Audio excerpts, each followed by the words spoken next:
Oh, there you are, YouTube. Doodle doodle doodle doodle do. Subscribe if you're interested, but also no pressure. Hey, it is another October day, and we are counting down the days to Halloween by watching a movie every single day, and we're doing so by picking these movies out of our Halloween Advent calendar. So let's head over to that calendar and see what movie we're watching today. This is the one, okay? October 29. What do we got here? Hocus Pocus Hocus 2. Pocus 2. All right, this will be a first time watch. We did not watch that last year, so here we go.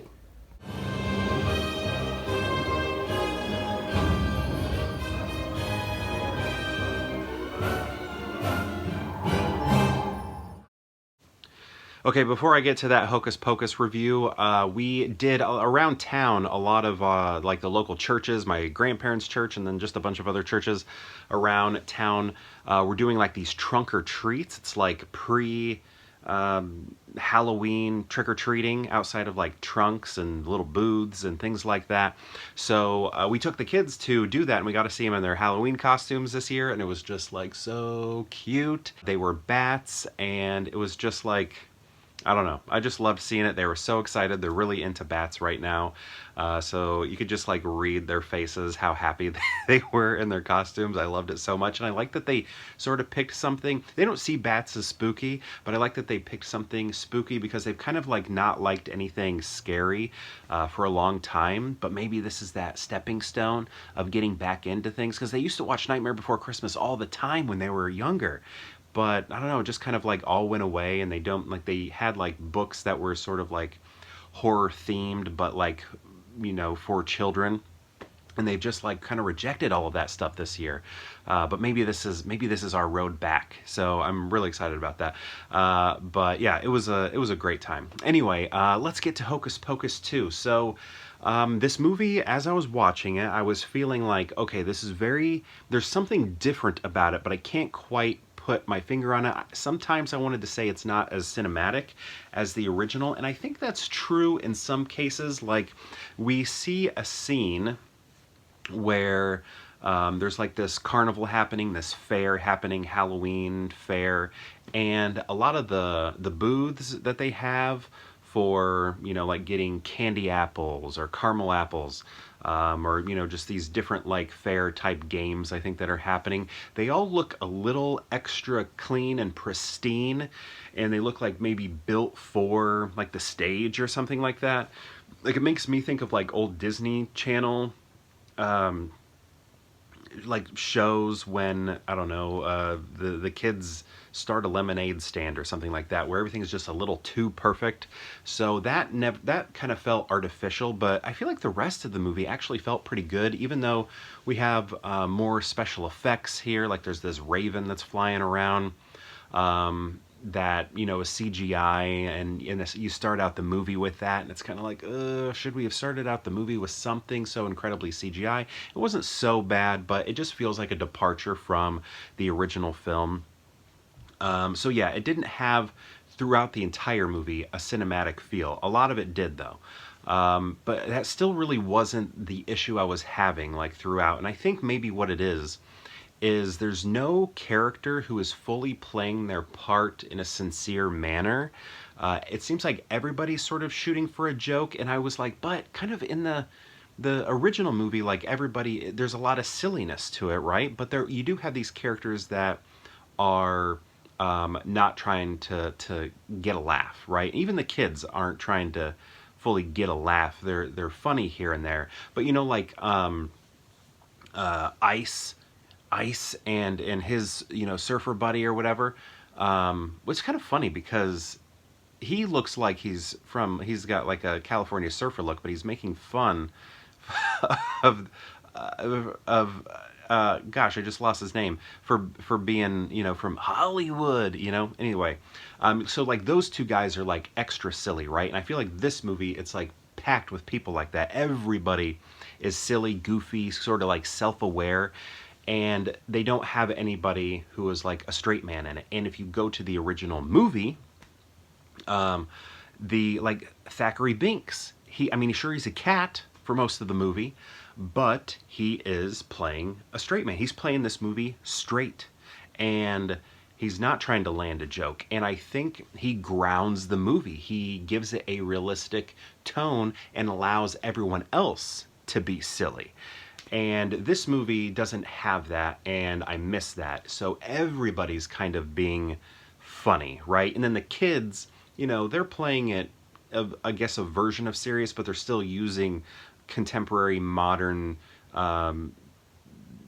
like speech patterns and slang and things like that. So it doesn't have like a grounded feel to it because they're still like making jokes to each other, using their slang to one another, and it like kind of stands out, right?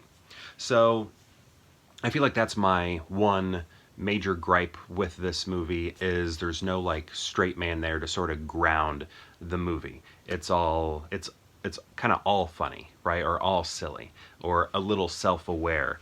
And it does bring attention to the original film. It actually shows a portion of the original film on someone's TV. So you have Penny Marshall and Gary Marshall on somebody's TV screen from the original movie, which is kind of funny. But and that really didn't bother me so much. I don't know why. I feel like stuff like that usually does, but it didn't bother me here. So yeah, I think overall, like what I was worried about was that the Sanderson sisters would just play minor roles. They were going to be like extended cameos, but it's not. It really does still feel like their movie, or maybe that's just because I connected so well with them. But they they really did feel like they filled the movie more so than the new characters. The new characters are there, you get an understanding of them, somewhat. I don't know. I feel like we don't get a full understanding of them all. But I don't know, they don't feel as deep as the characters from the original. But regardless, what I liked about it was we weren't completely focused on them. It's still sort of like their story, but we are watching the Sanderson sisters. And I like the arc that the Sanderson sisters go through. It's nice. It's sweet. Maybe it's saccharine, but I kind of liked it.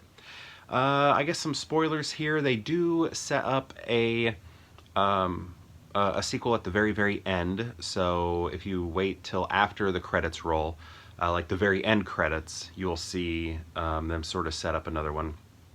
So stick around for that. But also, another thing, during the credits, this movie did not go to theaters. It went straight to Disney Plus, but I wish it did go to theaters because during the credits, there's like the Sanderson sisters are like singing, right? They're performing.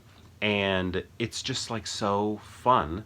And I think it would have been so fun to watch that part in a theater. Like I kind of love during credits when like a musical number happens because the theater sort of gets involved in it because you don't have to necessarily be as quiet. You can sort of chat because you have the credits rolling, but you're also watching something, and it's sort of a loosened environment in the theater to sort of talk a little bit, but also really engage in what's on the screen. And I think that would have been a lot of fun to watch on the big screen. They also do a couple musical numbers before that last one, and the first one is, I think, hilarious. It's sort of over the top, and then I'm like, is this too contemporary? But that's the thing. They they are oddly contemporary. They're supposed to be from the Salem witch trial Salem days, but they have a couple inflections in the way they speak that are contemporary in the original movie, and that also happens here. But it seems like they have a little, maybe a little bit more of a grasp of contemporary language in some ways. Other ways they don't. But I also like when they use like 90s slang a little bit, and because they were around in 93 and they use it now because they think that's the language they're supposed to be using, not realizing that things have progressed even further. So 90s slang isn't even appropriate, or it's not like it's not appropriate, but it's like nobody's using it anymore, like it's dated. And so I thought that was really funny. So yeah, I was expecting a terrible, awful movie, and I had a good time. It's not as good as the original. It needed that straight character to sort of ground all of the humor in it, because it does just feel like it's kind of silly everywhere. Like all the parents are doofuses, and I don't know, it just they needed a grounded character like Thackeray, and the teacher, like the teacher from the original movie. You know, you can tell she's a grounded person, but she's theatrical, but grounded in reality. And there just was not a character like that in this movie, and it really, I think, desperately needed one, but still had fun with it, and it blew my expectations out of the water because I thought it was going to be a terrible movie that I did not like at all. I thought I was going to dislike it, just because I hold the original in my heart so dearly. My grandparents had it. I would watch it over there. We would rent it all the time. I really liked it. Love that movie. Anyway, what did you think of it? Did you like the sequel? Did you hate it? Did you have the same issues I did? What else felt really different about it? I'm curious about that. I don't know, because I just kept trying to figure out why is this so different, and I think it is there's nobody really grounding the humor that's sort of chaotic in it. They needed somebody to ground the world, make it feel a bit more real. But again, thank you so much for watching. I'd love to know your thoughts on the film. And perhaps I'll see you tomorrow for more Pure Hangout.